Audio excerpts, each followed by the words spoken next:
selalu peliharaku,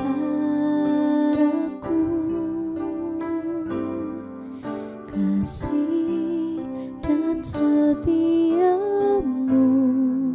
tak pernah layu di hidupku.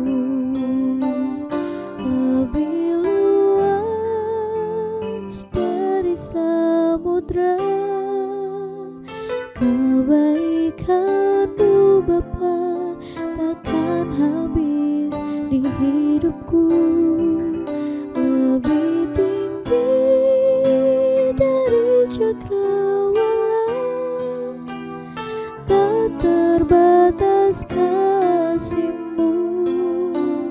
Sungguh ku berlebih luas dari samudra, kebaikan-Mu Bapa takkan habis di hidupku. Lebih tinggi dari cakrawala, tak terbatas kasih-Mu. Sungguh ku bersyukur.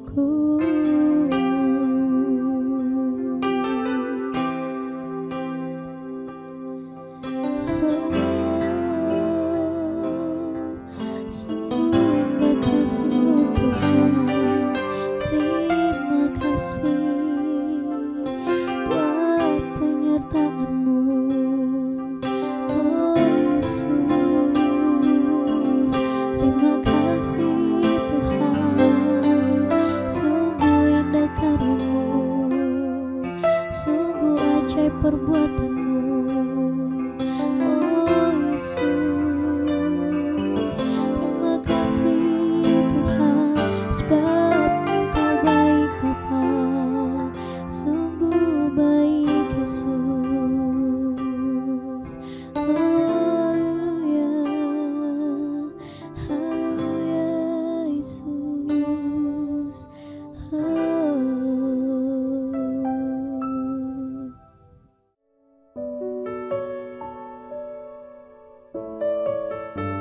Shalom, selamat pagi saudara-saudari yang dikasihi oleh Tuhan kita Yesus Kristus.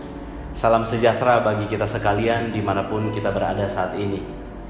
Pada kesempatan pagi ini saya ingin sharing kebenaran firman Tuhan yang saya beri judul Jadikan Goliat sebagai berkat terbesar di dalam hidupmu. Berbicara tentang Goliat, kita langsung teringat akan pribadi Raja Daud, bukan? Mengapa demikian? Itu karena Raja Daud berhasil menjadikan Goliat sebagai batu pijakan untuk meraih berkat Tuhan, untuk mewujudkan rencana Tuhan di dalam hidupnya. Goliat adalah masalah bagi bangsa Israel saat itu. Goliat adalah persoalan. Goliat adalah tantangan bagi Raja Daud saat itu. Demikian juga buat kita saat ini dalam kehidupan kita. Masalah, persoalan, serta tantangan yang ada merupakan Goliat-Goliat bagi kehidupan kita masing-masing. Kuncinya adalah bagaimana kita menanggapi hal tersebut. Apakah kita menjadikan Goliat kita sebagai batu pijakan untuk meraih berkat Tuhan, atau sebaliknya kita menjadikan Goliat atau permasalahan kita sebagai batu sandungan. Saudara-saudara yang kekasih di dalam Tuhan Yesus Kristus, di dalam kitab 1 Samuel pasalnya yang ke-17, ayatnya yang ke-15 sampai dengan 58. Secara singkat di sana dijelaskan bagaimana Daud kemudian maju ke medan perang dan mengalahkan Goliat. Pada ayat-ayat awal di pasal 17 ini dijelaskan bagaimana keluarga Daud, siapa Daud itu, kemudian bagaimana keluarga Daud pada zaman pemerintahan Raja Saul di Israel. Daud adalah anak Isai. Isai memiliki 8 orang anak dan Daud adalah anak yang paling bungsu.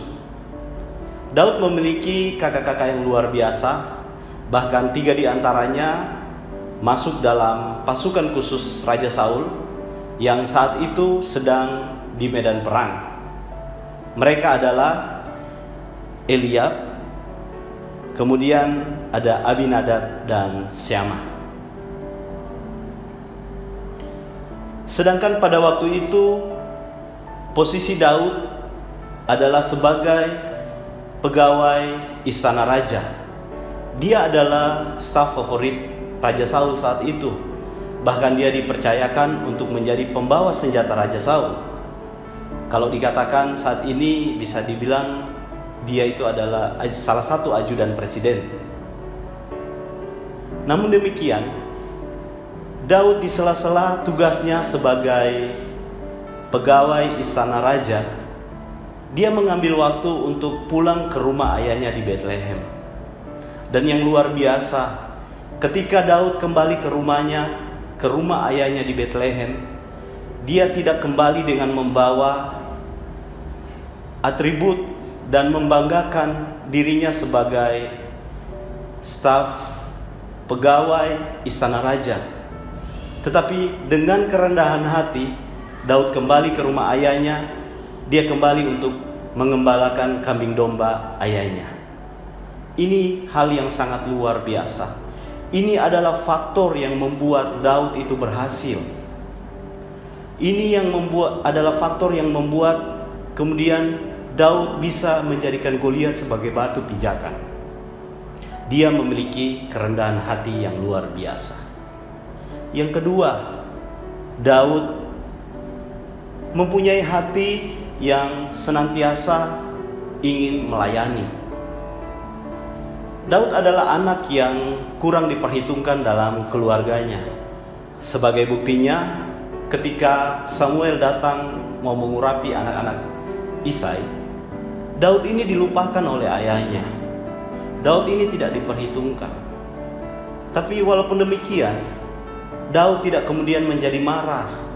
Daud tidak kemudian berkecil hati dan tidak mau dengar-dengaran kepada orang tuanya atau melayani kakak-kakaknya.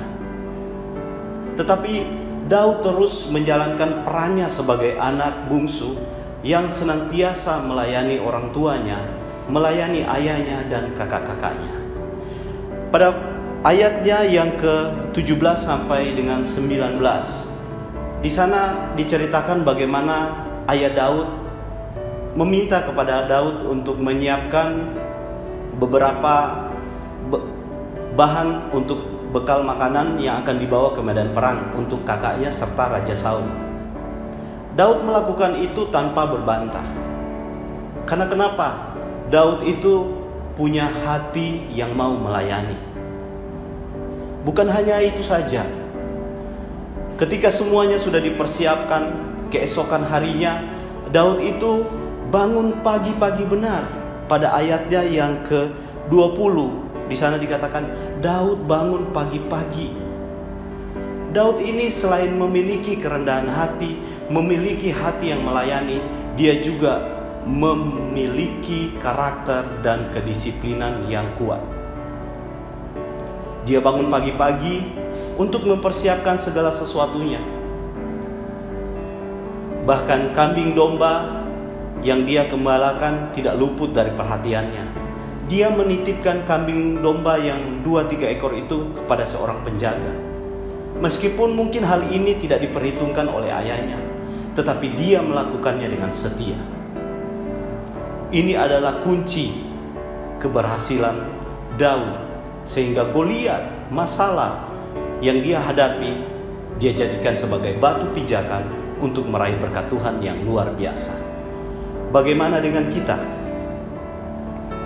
Apakah kita memiliki kerendahan hati? Apakah kita memiliki sikap hati yang selalu ingin melayani? Apakah kedisiplinan dan karakter yang baik sudah menjadi bagian dari dalam diri kita? Jika iya, maka siapkan dirimu untuk menerima berkat Tuhan yang luar biasa. Amin buat firman Tuhan. Biarlah firman Tuhan ini menjadi kekuatan, menjadi bekal bagi kita menjalani kehidupan yang sudah Tuhan rancangkan bagi kita sekalian. Amin buat firman Tuhan. Mari kita berdoa. Tuhan, kami mengucap syukur atas segala berkat yang telah Engkau limpahkan dalam kehidupan kami. Tuhan, kami mengucap syukur kalau hingga saat ini Engkau terus melindungi kami, menjaga kami. Kami percaya tangan-Mu terus ada atas kami, melindungi kami dan menyertai kami.